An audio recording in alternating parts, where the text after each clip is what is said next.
Buenos días, buenas tardes, buenas noches. Yo soy Augusto Malpartida y esto es Historia Total. Estamos nuevamente en el ciclo de Historia del Partido Unificado Marateguista y esta vez con un compañero muy querido por nosotros, Willy Zabarruru. Hola Willy. Buen día. Augusto, ¿cómo estás? Gracias por la invitación y saludarte y felicitarte por este esfuerzo de reconstruir la memoria de la izquierda peruana en un momento tan trascendente para el país. Gracias, Willy. En realidad el tema de la memoria es uno de los temas que impulsa el trabajo que venimos haciendo con el equipo de producción, porque creemos que la izquierda tiene que tomar en cuenta este tema. Creo que serviría mucho para el trabajo hacia adelante también, ¿no? Y bueno, entrando ya a nuestro tema, ¿cómo así viste la formación del Partido Unificado Marateguista? Yo creo que el PUM es el resultado, es la consecuencia, el producto de varios años de acumulación de la izquierda peruana. No es un evento, no es una reunión que da origen a un partido porque a alguien se le ocurrió. No tuvo un fin electoral tampoco, sino es el resultado de años de inserción de la izquierda peruana mariateguista en el Perú. Recordemos sus componentes, ¿no? Los compañeros de Vanguardia Revolucionaria se fundan en el 65 y tienen una larga etapa de trabajo campesino, popular. El Partido Comunista Revolucionario viene desde el año 74, o sea, 10 años antes. Los compañeros del MIR, mucho más, ¿no?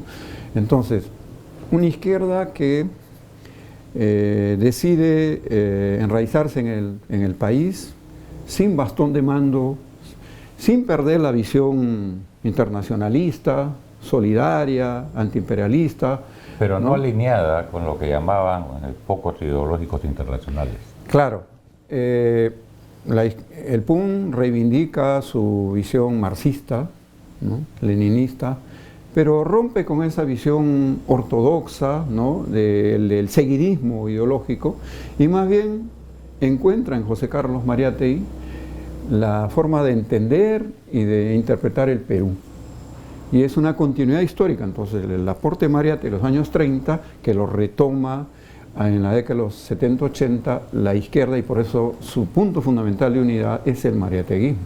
Entonces, mariateguismo como forma de ser marxista en el Perú, la idea del poder popular, ¿no? Como el bloque social alternativo a la derecha y a las fuerzas del poder, la idea de un programa alternativo para resolver el país, creo que son, y el protagonismo del pueblo sobre todo, creo que son los ejes centrales que permiten este esfuerzo de estos núcleos unificarlo. Y es una suma que multiplica. Creo que ese es un valor adicional, porque no solo la unidad de esos tres núcleos, sino que esa unidad genera una gran simpatía, una gran adhesión de jóvenes, trabajadores, mujeres, y esa unidad se potencia, ¿no? Tiene un contenido, como decimos en la izquierda, estratégico, ¿no? Porque no era una unidad solo coyuntural, no era una unidad electoral, era una unidad con un proyecto político estratégico de cambiar y transformar el país. Además era la primera experiencia partidaria, de unidad partidaria, ¿no? Porque hasta entonces lo que había eran unidades en frentes, ¿no? O sea, que mantenían en general las identidades partidarias de cada quien, ¿no? Y el PUM entonces se convierte en un espacio de unidad partidaria importante, creo yo, ¿no? Exacto. La izquierda durante todos los años 70 de microgrupos, ¿no? Además una izquierda muy atomizada, en verdad, ¿no? Sabemos, encuentra que la unidad es fundamental para hacer poder y para hacer alternativa de gobierno, sobre todo a partir del año 78, cuando ya golpeada, hackeada la dictadura, se abre el periodo democrático parlamentario. Entonces la izquierda dice, bueno, vamos a unirnos, ahí viene el esfuerzo, un esfuerzo complejo, porque se une, pero a la vez se rompe, ¿no? Y viene ahí esfuerzos como el FOSEP, la UDP, el ARI, que fue una experiencia frustrada, luego Izquierda Unida. Pero efectivamente, Augusto, eran unidades frentistas más signados por el tema electoral, ¿no? Pero el PUN es una unidad que no es frentista, es una unidad de partido, por lo tanto mucho más cohesionado, con corrientes a su interior, es verdad, porque veníamos de varias tradiciones y de matices, pero teniendo una base común, ¿no? La base mariateguista, la idea del poder popular, la acumulación de fuerzas, ¿no? Integral. Y es un gran esfuerzo y una cosa que yo quiero reiterar, ¿no? Que me parece muy importante. El PUN, yo lo veo como que tenía tres grandes componentes a su interior. Primero, una columna de cuadros ya madura. Recordemos, en los años 70, el promedio de edad de las direcciones políticas de las izquierdas eran 26 años. Es una izquierda muy joven. Sin incluir a los PCs, ¿eh? Claro. No, los PCs claro, sí. Claro. Era una juventud muy audaz que quería tomar el cielo por asalto, ¿no? Tú te imaginas ahora un partido cuyo promedio de edad tenga 26 años, ¿no? Ahora son partidos gerontocráticos. En esos años no. Bueno, cuando se funda el PUN en el 84, esa generación tiene 36, 38 años. Estamos hablando de Javier Descanseco, Ricardo Letts, Edmundo, Santiago Pedraglio, Eduardo Cáceres, Carlos Paredes, Juan Mendoza, compañeras muy valiosas también, Aida, Rosa Mavila, María Elena Moyano, en fin, los nombres, muchos nombres, ¿no? Juan Arroyo, Julio Castro, Carlos Iván de Gregori, Carlos Tapia, ¿no? Una generación brillante, ¿no? Muy consecuente, pero también muy lúcida en sus apuestas y en su entrega personal. Pero no solo eran ellos. Tú tenías al costado una columna social. Dirigentes agrarios, Juan Rojas, Saturnino Corimaigua, Andrés Luna Vargas, ¿no? Marcial Quintana, compañero, gran dirigente piurano. Dirigentes mineros, ¿no? Jorge Quesada, los compañeros de La Oroya, Raúl Rivadeneira, Lorenzo Sarria, el compañero Macha, una columna obrera, Enrique Castilla. Y mujeres también, ¿no? Vinculadas al trabajo campesino, Concepción Quispe. Pero aparte de eso tenías otra columna, que es la columna intelectual. Creadores de teoría, pero no de elucubraciones, sino de análisis concreto de la realidad. Y intelectuales muy importantes. Yo quiero rendir un homenaje a Denis Sulmón, por ejemplo, que nos acaba de dejar hace una semana. Él era, lamentablemente. Claro, él era del Frente Laboral y sobre todo del trabajo minero. Pero así como él, Jaime Joseph, ¿no? Pancho Soberón, y no quiero mencionar más nombres porque sería injusto, pero el factor de unir conducción política, ¿no? Cuadros políticos, columna social, mucha juventud además, y el trabajo intelectual hace un partido muy fuerte, muy compacto, ¿no? Que tenía capacidad de crear teoría, análisis de la realidad, pero también capacidad de vincularse al movimiento social y de hacer política. Claro, una de las cosas que más caracterizó al PUN fue que lo que discutía y decidía en sus instancias tenía trascendencia en la sociedad peruana. Claro. ¿No? O sea, no era una discusión de cenáculos y cosas por el estilo, ¿no? O de capillas en las que discuten mil cosas y nadie se entera. Exacto. Manejaba varios escenarios, ¿no? La producción de propuestas, la capacidad de recoger las reivindicaciones de la gente, las tomas de tierras, las huelgas mineras, las luchas barriales, las campañas por derechos humanos, denunciando la guerra, ¿no? La violación de los derechos humanos, la solidaridad internacional militante. Recuerda esos años, la lucha centroamericana, la lucha antiimperialista era fuerte. Claro. Pero también el PUN se manejaba en el escenario legal, ¿no? Recuerda, tenía diputados, senadores, Carlos Malpica, brillante además. Brillante congresista, ¿no? Ricardo, la fuerza de Ricardo, Javier, Julio Castro, congresistas muy destacados. Entonces tú tenías un partido que se movía en varios planos, en varios terrenos, ¿no? En la lucha directa, en la organización social, pero también en la lucha política, ¿no? Siendo alternativa de gobierno. Sí. ¿Y qué hitos encuentras tú en la trayectoria del Partido Unificado Marateísta, Will? Yo diría que el PUN ha tenido como 3 grandes etapas. La primera etapa, que arranca con el proceso fundacional en octubre del 84, el crecimiento del partido, la consolidación de su inserción social, luego la gran crisis de la década 89, 90, el segundo congreso, el desenlace, que termina en una derrota en general para la izquierda, ¿no? Un cambio en el país, y luego los años durísimos del año 91, 95, 98, ya bajo hegemonía neoliberal, fujimorista, que lleva, digamos, a repensar la propia vigencia del partido, ¿no? Luego ya la historia nos ubica en otro momento. Yo diría como esos tres etapas. Creo que la primera es fundamental porque está marcado por esta idea de construir el poder popular, ¿no? Que es del clasismo de los años 70, de la inserción. Recuerda, en los años 70 estos componentes del PUN, el MIR, BR, PCR, se insertan. Mucha gente va a los centros mineros, a las comunidades campesinas, un trabajo barrial muy intenso. Pero la idea es cómo esta inserción social se convierte en poder, ya en articulación, ¿no? En protagonista fundamental. El PUN se desarrolla en esa línea. Prioriza, digamos, como ejes centrales. Estamos hablando de un país además más estructurado que ahora, ¿no? Con menos fragmentación que ahora. O sea, de eso un poco vamos a hablar, menos, ¿no? Mucho menos, ¿no? Donde tú podías claramente observar una columna nacional obrera, minera, metalúrgica, siderúrgica, textil, el frente estatal, los maestros, los estudiantes, los campesinos, la lucha por la tierra.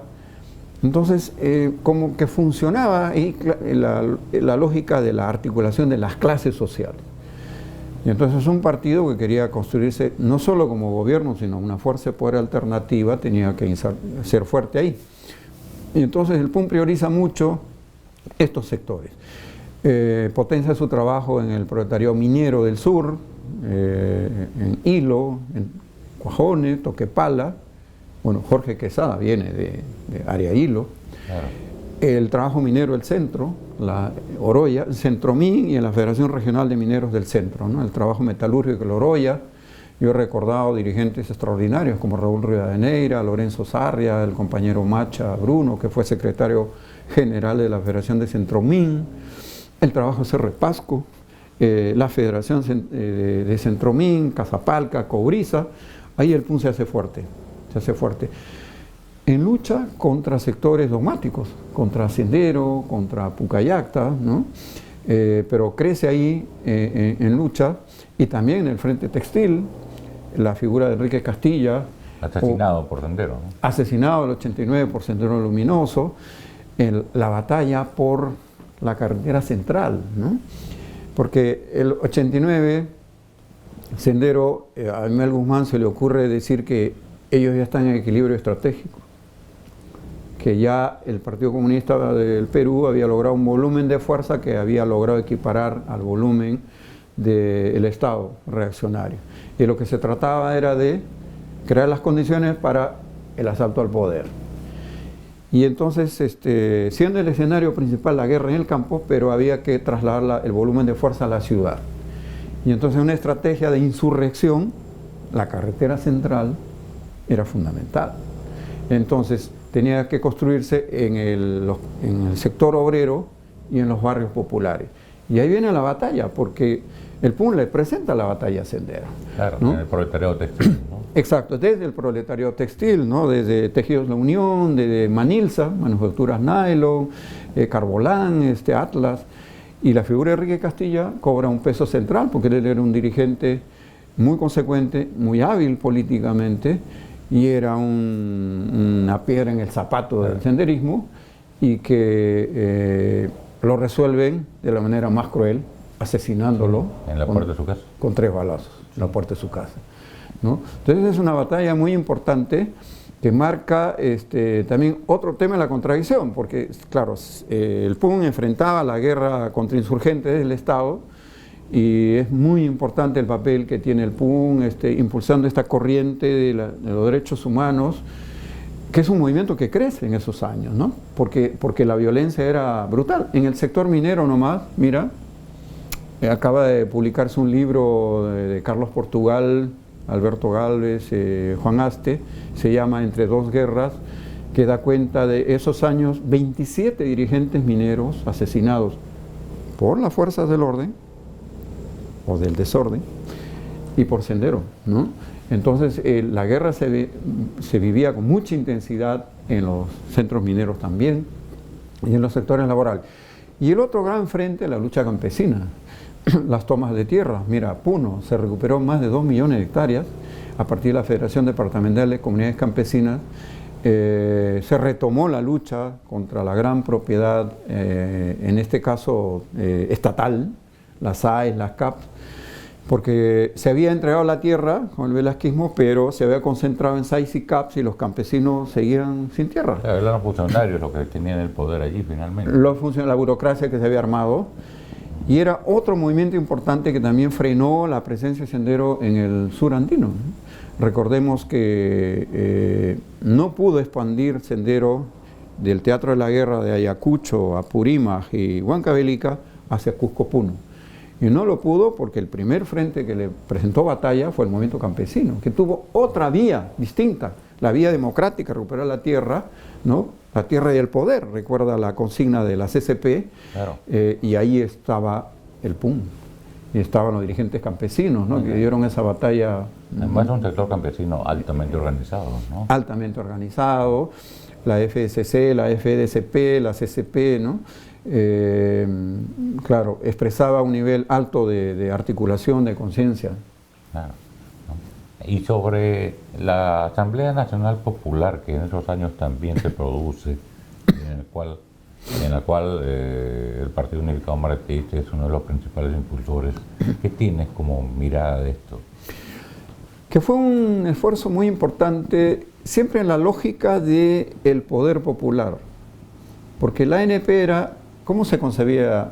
Era como un embrión de poder popular. Recuerda, en la ANP confluía todo lo acumulado, las federaciones, los barrios, los jóvenes, las organizaciones culturales, los partidos políticos, el encuentro entre organización social, partidos políticos, ¿no? Las fuerzas progresistas, transformadoras, una idea de un parlamento popular, porque una asamblea nacional popular era eso, ¿no? El poder, el parlamento popular, en la idea de centralizar y de proponer alternativas, pensando también en una fuerza que tenga asentamiento territorial, pero que tenga capacidad también de propuestas nacionales. Y la asamblea, el evento fundacional, recuerda que fue en Villa, fue un evento gigantesco, ¿no? Muy representativo, o sea, alrededor de 4.500 delegados venidos de todos los rincones del país, el encuentro de todas las sangres. Yo me acuerdo mucho que Luis Alberto Sánchez, a la sazón premier del primer gobierno aprista, dijo, quieren armar un soviet, escandalizado además, ¿no? Claro. ¿No? Y bueno, razón no le faltaba en el sentido de que lo que se estaba organizando era una cosa muy representativa de todo el país, ¿no? Fue muy representativo porque, claro, tú mencionas el aporte del PUN, pero no era solo el PUN, estaba claro, toda la izquierda, los compañeros del Partido Comunista Peruano, los compañeros de Patria Roja, los compañeros trotskistas, independientes, la izquierda cristiana, En fin, era el encuentro de todos, ¿no? Y fue un gran esfuerzo de articulación que no lo hay ahora, ¿no? Por ningún lado. Por ningún lado, Pero ¿no? es que, bueno, había que organizar también. Claro. ¿No? O sea, había un trabajo de base que permitía pasar a una segunda etapa de este nivel. Por eso yo remarcaba al inicio, ¿no? El PUN es el resultado de largos años de acumulación. ¿Y por qué? Porque se construía la izquierda con una visión estratégica, que tampoco lo hay ahora, ¿no? Hoy día la política es del sencillo, el día a día, ¿no?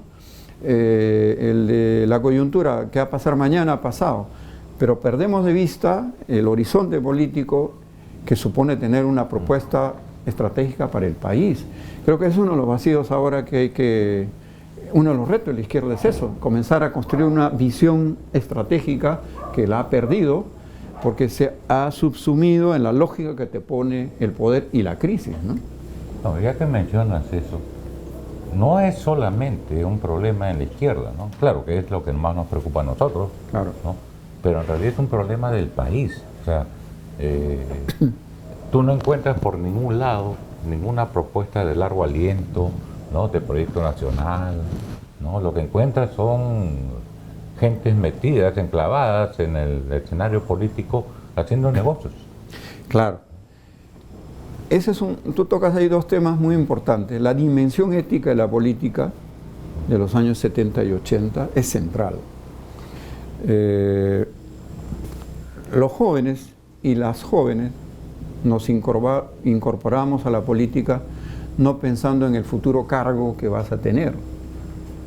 Hoy día es al revés, ¿no? O sea, la gente calcula y dice, bueno, yo entro a la política para ser regidor, alcalde, gobernador regional, congresista, funcionario público. Había una dimensión ética muy importante, muy importante, que creo que es uno de los factores que hace que esa izquierda perviva y haya sobrevivido. En primer lugar.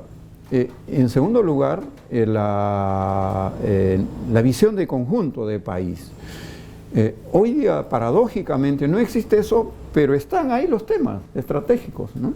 Está el tema de por dónde va el mundo, el tema del calentamiento global, la guerra por los recursos o por los bienes comunes, está el tema del agua, el tema del ordenamiento territorial, en fin, tú puedes poner una lista y hay un montón de problemas que requieren una mirada estratégica, pero la izquierda no los toca, está perdida, como atrapada por una lógica coyunturalista, en la cual es parte de la crisis y no trasciende para superarla, ¿no? Es uno de los problemas. Y regresando un poco a la década del PUN, de los 80, 88, 89, esa era la gran preocupación y es el segundo hito, digamos, de cómo resolver la crisis que ya venía fuerte en los años 80. Tú has tocado el tema del gobierno de García. ¿Cuál era el escenario de esos años? Un cóctel mortal. Hiperinflación, recuerda, ¿no? La crisis económica más dura. Claro. Tal vez la del COVID es la otra, ¿no? Que acabamos de pasar, pero todos recordamos esos años, la hiperinflación, en fin, la crisis económica, por un lado, que perdía capacidad adquisitiva a los trabajadores, el sufrimiento de la gente, pero eso añade la guerra interna, ¿no? Una guerra muy dura, tal vez la guerra más dura en América Latina. Sin duda. Sin duda, ¿no? Los cambios en el escenario mundial, ¿no? Ya la crisis del socialismo real, recuerda, se desintegra la Unión Soviética, el muro de Berlín, se cae como castillo de naipes estos procesos de Europa del Este, una contraofensiva ideológica del gran capital, ¿no? Porque, claro, en el Perú el neoliberalismo comienza a asentarse a partir de los 90, pero en el gobierno de Alan García ya el neoliberalismo está entrando, ya está en disputa, Claro. ya está la presión del Fondo Monetario, ya están los empresarios que ven que ese periodo populista inaugurado por el velasquismo ya estaba en crisis. Entonces, tú sumas eso con una alza del movimiento social, entonces era un escenario muy complejo, y la preocupación del PUN y el debate de la agenda del Comité Central era, ¿y cómo se resuelve esta crisis? Se resuelve con elecciones, más que elecciones, con acumulación integral. ¿Qué hacemos en medio de la guerra interna? Están matando a nuestros dirigentes, ¿no? Cantidades de compañeras, compañeros de izquierda, entre ellos muchos compañeros del PUN, asesinados por las fuerzas represivas, por Sendero. ¿Qué hacemos? Esa era la agenda, ¿no? De cómo resolver la crisis. Y es el debate central que asume el segundo Congreso, ¿no? Y que fue un debate muy trascendente en la izquierda, porque en el fondo era un debate de cómo resolver el desenlace de la crisis, hacia dónde vamos, ¿no? O sea, ¿hay posibilidades de terciar en medio de la guerra o no? ¿O estás condenado a estar con un lado? Es el punto central de la crisis. Un debate muy importante que estremeció al PUN, lo llevó a la división. Lo fracturó, efectivamente lo llevó a la división, porque no era un debate subalterno, no estamos debatiendo ahí curules más, curules menos, puestos, era el futuro del país, con enorme responsabilidad, porque era un partido, como hemos dicho hace un momento, con mucha responsabilidad social, ¿no? Las decisiones que se tomaban implicaban la vida de la gente. Cuando tú decías, vamos a recuperar 2 millones de hectáreas en Puno, estás viendo el futuro del campesino. Claro. Cuando estás casi 3 meses de huelga indefinida, de octubre a diciembre en el año 88, estás con miles de obreros y mujeres en Lima, hoy estás decidiendo la vida de la gente. Claro. Entonces, era un poco la trascendencia de ese debate, ¿no? Claro. Ahora, yo tengo la impresión que hubo un desfase a la hora de analizar cómo iba el país y por dónde eran las salidas, ¿no? Siento que nosotros insistimos en la idea de que la situación tenía un desenlace violento, ¿no? Que creo que estuvo a la base de los debates del segundo Congreso, ¿no? Creo que por ahí hubo un primer error. Sí, yo creo, bueno, primero el debate era fundamental y necesario, legítimo además, pero creo que cometimos varios errores. Primero, sobredimensionamos, creo, la capacidad de ser una alternativa distinta a los actores de la guerra. No medimos mucho lo que estaba pasando en el mundo.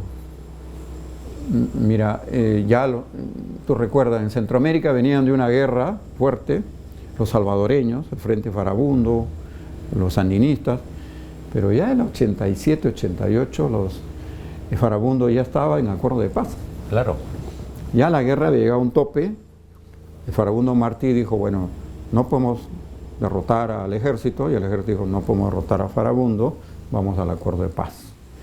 Y los sandinistas venían ya con el problema, los contras y todo. El escenario latinoamericano estaba cambiando, el neoliberalismo venía con fuerza, ya estaba consumándose una victoria ideológica, ¿no?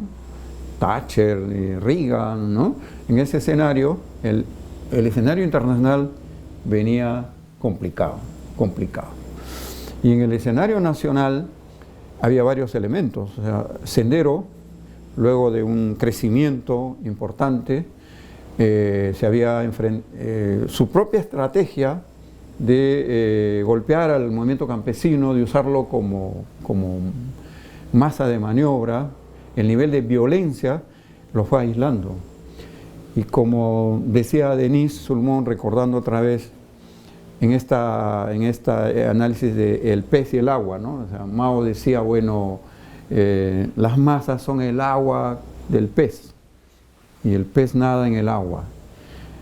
Denise decía, Sendero lo que está haciendo es se está tomando el agua, está secando el agua, ¿no? Porque claro, al irrumpir con violencia y al comenzar a cometer genocidios, asesinatos impunes, comenzó a secar el agua. Y entonces le dio la fuerza a la estrategia contrainsurgente para armar recuperar iniciativa. Se forman los comités de autodefensa, comienzan a golpearlo y creo que Guzmán sobrevalora sus fuerzas y ya 88, 89, si bien son años muy duros, muy violentos, pero ya estratégicamente Sendero comenzó a perder la guerra. Y luego ya con Fujimori vemos lo que pasó. Entonces, un elemento importante, el agotamiento de la gente, producto de la crisis y la inflación, ¿no? Entonces, claro, la gente tiene capacidad de pelear, pero también se cansa, porque el día a día, la crisis, la economía. Entonces el escenario era muy difícil, y si bien el tema de la violencia era un componente, porque era inevitable, si tú estabas no es, como recordaba Eduardo Cáceres en una entrevista que tú le has hecho también sobre el tema, no era que el PUN decidió ir a la guerra o no, sino que el PUN estaba y la sociedad estábamos en guerra. El país estaba en guerra, dices. Claro, la idea es esa. Y ¿cómo actúas tú en la guerra? O sea, lo primero que tienes que hacer es defenderte, proteger una primera línea de defensa, que es lo primero que el PUN se le ocurrió, y dijo, bueno, nosotros si no tenemos la capacidad de defender a nuestros dirigentes, si son asesinados impunemente, pues estamos muertos, ¿no? Entonces surge la idea de la autodefensa, y entonces la idea de la acumulación integral va por ahí, no tanto en el sentido de competirle a Sendero, quién es más terrorista, eso de ninguna manera, ¿no? Esa es ya la deformación de la derecha, ¿no? Pero no, el PUN tenía que proteger la vida de la gente, era además una responsabilidad hacerlo, ¿no? Pero creo que sobrevaloramos todos estos elementos. Otro factor importante, creo un grave error, la propia división de la izquierda. Congreso de Huampaní, la izquierda se divide. Mira cómo asumimos las elecciones del 90. Dos fuerzas, Henry Piz, Izquierda Unida, Alfonso Barrantes, Izquierda Socialista. ¿Cuánto saca Henry Piz? 8 puntos y algo. ¿Cuánto Alfonso Barrantes? 4. Esa acumulación anterior que llevó a que la Izquierda Unida sea alcalde de Lima, gobiernos regionales, que tenga 47 congresistas, senadores, Rolando Breña, Carlos Malpica, Javier, Ricardo, se licuó, se licuó. Entonces, el neoliberalismo entró, como dicen, como cuchillo caliente en mantequilla, ¿no? Fácil. Derrotado Sendero, derrotado el tema de la utopía socialista, derrotado entre comillas, ¿no? Porque sabemos que eso no ocurrió así, pero sí con un neoliberalismo victorioso, con un cansancio de la gente, entonces viene la ofensiva neoliberal, destroza el movimiento social, porque ese es el primer efecto, recuerda las privatizaciones. Yo me acuerdo en el caso del proletariado minero del centro, porque yo tuve mucha vinculación, ¿no? Tú tenías una federación de Centromin, 17 sindicatos muy fuertes, años después privatizado, las contratas, los servicios, se rompe la estabilidad laboral, la federación minera que era poderosa se debilita, entonces se estructura el factor social. Y el proyecto mariateguista sin el actor social no es nada, pues. Claro, o sea, si tú sumas, por ejemplo, las privatizaciones y todo este asunto a la recesión que ya venía de los 80, tienes como resultado que te quedas sin base social. Exacto. Ese es, creo que la derrota más importante, efectivamente, es que la izquierda se queda sin base social, la fragmentación. Ahí creo se inicia un proceso de fragmentación social en el país. Muy fuerte, muy fuerte. Y súmale eso, la victoria de los sentidos comunes neoliberales. Claro, pero ¿no? precisamente cuando tienes la sociedad fragmentada es mucho más fácil instalar sentidos comunes. Mucho más, ¿no? La idea de que todos podemos ser empresarios, que la inversión extranjera es el único camino para salir adelante. El Estado no sirve para nada. Que el Estado no sirve para nada, mientras menos Estado mejor, en fin. Y ya está, ¿no? Entonces, esos sentidos comunes se instalaron muy fuerte durante todos los 90, la antipolítica, ¿no? Cierto. La política es sinónimo de corrupción, de manipulación, ser independiente, ¿no?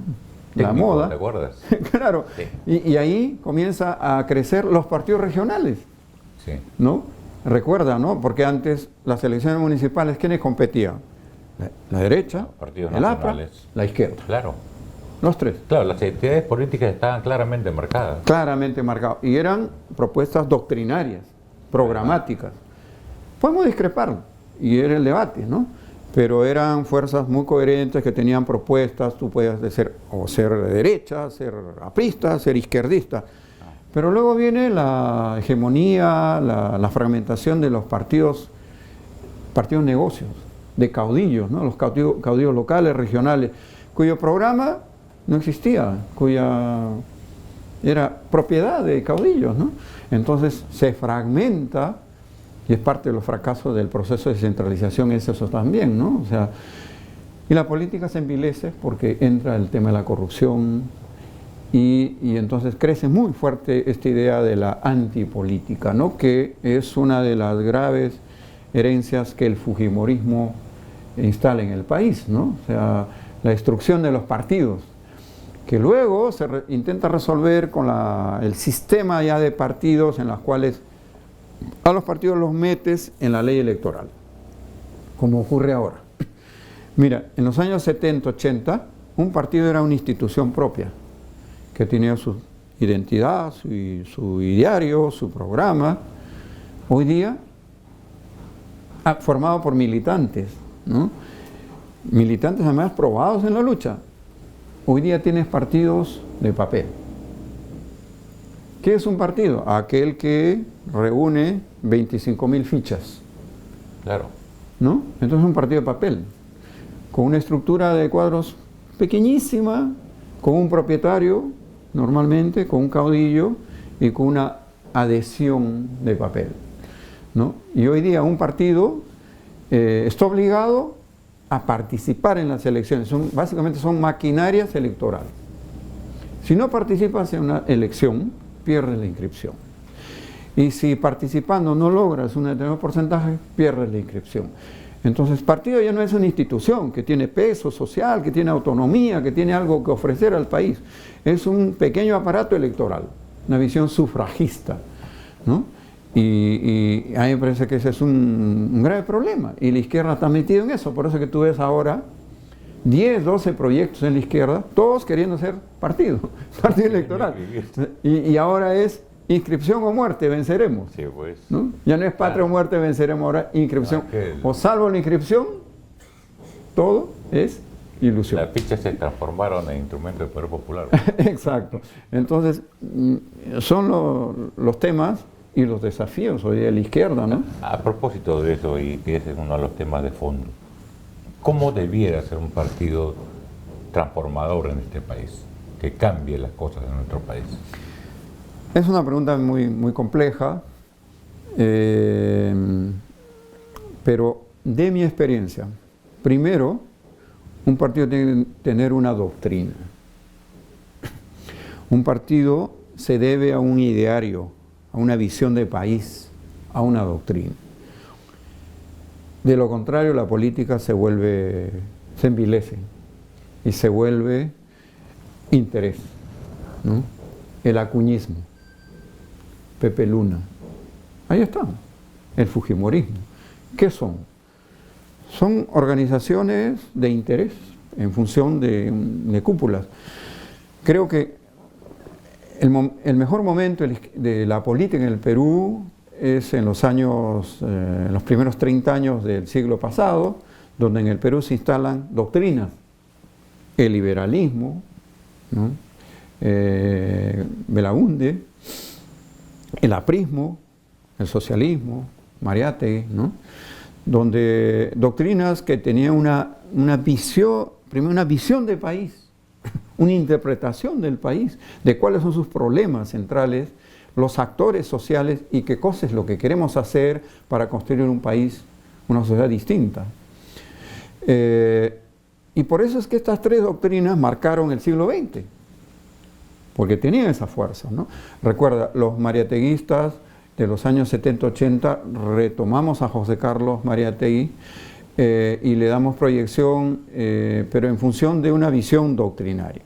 Hoy día, un partido que no tiene doctrina, que no tiene ideario, que lo que tiene es una plataforma hecha 10 días antes para inscribirse en el jurado, un conjunto de lugares comunes, no es un partido. Es una asociación de individuos con intereses particulares. Primero, yo rescato el tema de la doctrina, que tiene que ser, como José Carlos, enraizado en nuestra realidad, ¿no? Abierto al mundo, ¿no? Pero creativa, y ahí también análisis concreto de la realidad concreta, ¿no? La izquierda mariateguista zanjó con el dogmatismo, ¿no? Aquel creía ya estaba la verdad deshecha y se atrevió a pensar. Primero eso. En segundo lugar, el segundo elemento para mí es un partido no se representa a sí mismo. Si se representa a sí mismo, representa a sus militantes, por lo tanto, hace la política en función de intereses subalternos. Expresa y representa a alguien, a sujetos sociales, concretos. Entonces, el partido es una herramienta de transformación de alguien. Y ese alguien es un bloque social, ¿no? Obrero, campesino, intelectual, pequeño productor. Pero en la fragmentación actual, ¿no? ¿Cómo encontrar esa representación, Will? Es uno de los grandes desafíos. ¿Por qué? Porque la fragmentación ha sido tan grande, es tan grande, que hoy día el mismo concepto de clases sociales, tú tendrías que ponerlo entre paréntesis, ¿no? O sea, porque recuerda, en los años 70, 80, la izquierda decía, la clase obrera, la vanguardia del proletariado, más el campesinado pobre y sus capas medias, más los sectores medios, el Frente Democrático. Tenías muy claro, digamos, las fracciones, la estructura de clases en el país. Correspondía al tipo de capitalismo que teníamos también, ¿no? Hoy día, en el año 2022, tú dices, ¿no? Existe el mundo del trabajo, por supuesto, pero 70% informal, ¿no? En el mundo rural tú vas, ya no tienes tú el campesinado pobre. Los problemas que tiene la CCP, por ejemplo, ahora es ese, ¿no? Que el mundo rural ha cambiado, hay mucha fragmentación, tienes tú de los pequeños propietarios, la economía campesina, pero tienes también las economías ilegales, en fin, los pequeños productores. Entonces, creo que acá hay un esfuerzo doble. La izquierda tiene que volver, creo, a conocer el país. Yo sostengo que la izquierda de ahora no conoce el Perú. No es que no lo conoce físicamente, porque mucha gente puede decir, ah, sí, yo conozco. No conoce la dinámica de los procesos sociales y económicos. Y si tú no conoces la realidad concreta, no la puedes transformar. Entonces, lo que tenemos que hacer, creo, la izquierda es investigar. Volverte otra vez a sumergir en la realidad concreta y a interpretar qué es lo que pasa para encontrar dónde están los factores transformadores. Claro, hay la generalidad de, antes era la clase obrera, ahora es el pueblo, ¿no? El concepto de los pueblos, el pueblo, pero es todavía muy genérico, ¿no? Puede ser hasta manido, ¿no? Entonces, la pregunta es, ¿cuáles son los sujetos o los actores sociales del cambio hoy? Ahí hay todo un debate, incluso es un debate internacional, porque esto no es solo Perú, es el mismo debate que tienen los ecuatorianos, los colombianos, los argentinos. La evolución del capitalismo latinoamericano y mundial ha desestructurado la sociedad, la ha hecho mucho más complejas. Los esquemas clasistas de las clases sociales como que ya no funcionan, pero el cambio está ahí, en la necesidad. Entonces, yo no tengo respuesta porque hay que construir la pregunta y la respuesta a la vez, ¿no es cierto? Hay que decir cuáles son esos sujetos y con ellos fundirnos. Es parte de los problemas. Sí estoy seguro que siendo las elecciones un camino, porque estamos en un periodo democrático parlamentario, pero los cambios no se hacen solo a partir de votantes. Y ese es parte de los problemas, ¿no? Porque llegas al gobierno y no tienes la fuerza de transformación. ¿Qué es con lo que se está enfrentando cada ola progresista, por ejemplo, que triunfa, ¿no? Yo tengo la impresión, Willy, sobre este tema que tocas, que primero hay que sacarse de la cabeza que hay un pueblo, claro, esperando a la izquierda o a quien sea que lo salve, ¿no? Claro. Dos, que no hay entonces un sujeto social para la transformación, que lo que hay que hacer es más bien, y esto es la política, que hay que construirlo. Así ¿no? es. Sí. Efectivamente, no hay un pueblo como que sea generación espontánea y que está listo, esperando que venga su vanguardia. Además, no solamente es idealista eso, ¿no? O sea, porque, mira, el sujeto social que se construye en los primeros años del siglo XX es gracias al esfuerzo de una dirección política, o sea, el que construye y se funda en la teoría socialista, movimiento social con teoría revolucionaria, ¿no es cierto? Hoy, claro, lo cual no quiere decir que el pueblo no pelee. Claro, claro.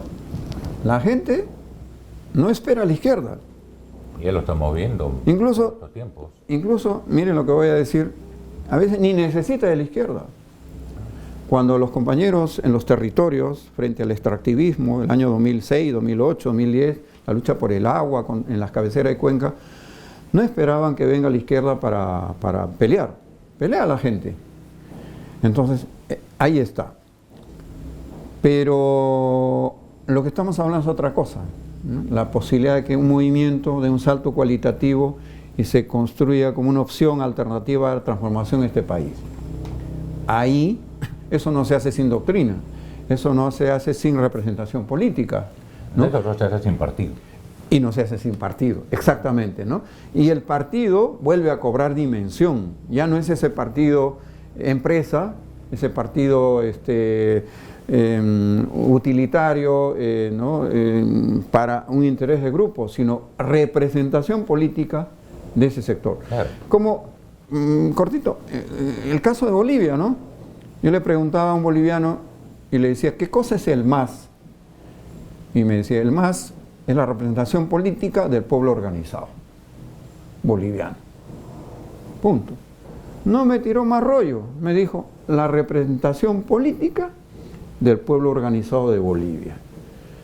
Eso es lo que es un partido izquierdo, un partido transformador, ¿no? Que tiene un interés trascendente, ¿no? Claro. Hoy día tú puedes decir, ¿qué es un partido? Esa es una asociación de personas para enriquecer la fortuna del dueño del partido. Okay. Yo tengo la impresión también, Willy, que la izquierda ha preferido quedarse con los himnos, con los ritos, ¿no? Con las costumbres tribales en las que nos conocemos todos, hasta cómo caminamos, ¿no? Y ha dejado de lado lo que en el Perú creo existe como una enorme voluntad de cambio. ¿Ya? Claro. Y entonces yo me pongo en la situación de, bueno, ¿con qué me quedo? ¿Con la izquierda de la etiqueta o con los valores de la izquierda que están expresados en esta voluntad de cambio?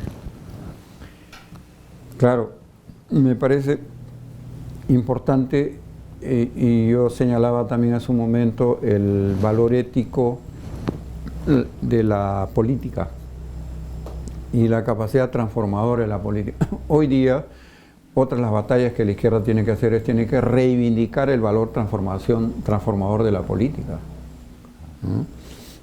que es la actividad esencialmente transformadora, revolucionaria, ¿no? que hay. La política se ha vuelto muy pragmática ahora.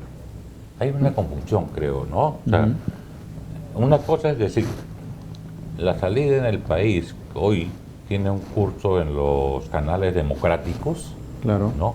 Y otra cosa es, entonces yo voy a hacer un partido de papeles. Claro, claro. Es absolutamente distinto. Así es, o sea, trascender, claro, tú te mueves en un escenario de legalidad, de democracia, ¿no? Pero si tú te amoldas, si te conviertes parte, te adocenas a eso, perdiste tu esencia transformadora. Claro. Y en muchas fuerzas izquierdas le ha pasado eso. Claro, tú puedes, al revés, ser un grupo marginal y contestatario, testimonial, es decir, nada con eso, yo... Conserva tu pureza. Claro, eres la isla, en fin, tampoco. Es en medio de ese mar turbulento, complejo, que tú tienes que tener la capacidad de trascender, Claro. ¿no? Y ahí viene el tema de no contentarte con la democracia, sino radicalizarla. Radicalizarla, siempre la idea de la radicalidad, la derecha nos ha vendido, violencia. No, radicalizarla en hacerla total, ¿no? Democracia que no incorpora a la mitad de la sociedad peruana, que son las mujeres, no es democracia, ¿no? Es patriarcalismo, machismo, primera cosa. Democracia que no incorpora diferentes formas que se da en el pueblo, la democracia directa, las asambleas territoriales, comunales, obreras, la democracia participativa, representativa, no es democracia tampoco. Democracia que no reduce desigualdades, tampoco es democracia. Entonces el concepto de democracia no puede quedarse reducido a los marcos que el orden te ha puesto, ¿no? Ahí ya no transformas, eres un partido institucional del establishment. Eres el ala izquierda del sistema, ¿no? Como decíamos antes, ¿te acuerdas? Y eso, ya bueno fuese, ¿no?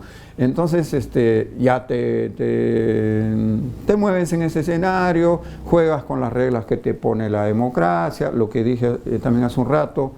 Entonces partido es aquel que muy ordenadito, muy disciplinado, va, completa sus fichas, participa en los procesos, si le va bien, sigue adelante porque ha pasado la valla, si no, vuelve al rito de conseguir su firma, ¿no?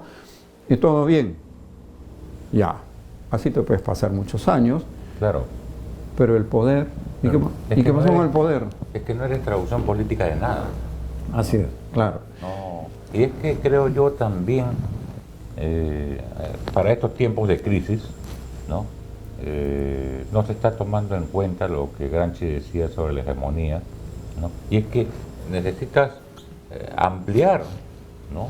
Tu plataforma, ¿no? De forma que se vuelva cada día más hegemónica, que convenza a más gente, ¿no? Que incluya a más gente, que sienta que en tu plataforma están sus intereses también, ¿no? Claro, por eso hablaba yo de la doctrina y la propuesta, porque es la doctrina implica una lucha ideológica, de ideas, pero también es una lucha cultural, ¿no? Claro. Entonces, la idea de la hegemonía para unir al país, ojo, ¿no? No es la hegemonía para imponer un pensamiento sectario, ¿no?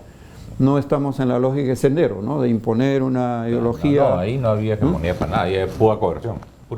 O ahora, ¿no? Por ahí aparece un caudillo salvador mesiánico que quiere fusilar a todos, ¿no? Que es la imposición a través de una propuesta autoritaria. Claro, no tiene nada que ver con la hegemonía. No tiene nada que ver, ¿no? Más bien al contrario, como decía Tito Flores Galindo, es preservar o mantener la tradición autoritaria que ha sido la política en el país. Es una nueva versión autoritaria la que se nos está ofreciendo como salvación para el país. No, yo digo, el único caudillo aquí debe ser el pueblo organizado. No hay otro. Y ese pueblo organizado, como dices tú, es un proceso de construcción que ofrece al país una alternativa de cara a los problemas del mundo hoy. que es el otro gran desafío, ¿no? Porque hay que hacer un gran esfuerzo. Mira, yo me acuerdo de los años 70, 80, la izquierda producía análisis, hacía realidad concreta, tenía revistas teóricas, había debate, estudios. Hoy día eso se ha perdido, la política es muy coyuntural, los análisis son muy pequeños. Creo que hay que profundizar y el pensamiento crítico, eso es otra tarea central hoy día, ¿no? Que hay que avanzar. Muy bien, Willy. Hemos tocado varios temas, hemos podido hablar luego de mucho tiempo sobre varios temas. Yo te agradezco tu presencia aquí. Sí, no, yo te agradezco, creo que el reto es enorme, ¿no?